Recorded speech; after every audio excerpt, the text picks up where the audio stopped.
Good morning, everyone.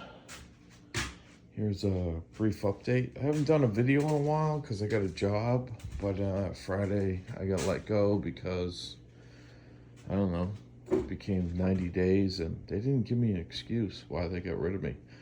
Anyways, moving forward from that, this is where we're at.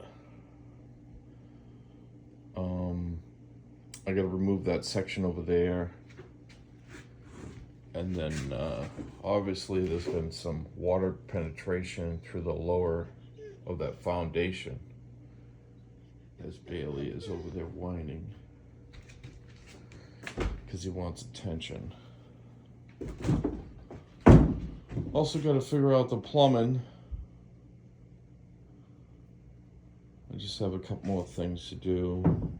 Anyways, I have to finish this floor so I can get my final framing inspection, which entails me getting my plumbing inspection and electrical, and then we can move forward with insulation for the winter. I did make some changes into the bathroom.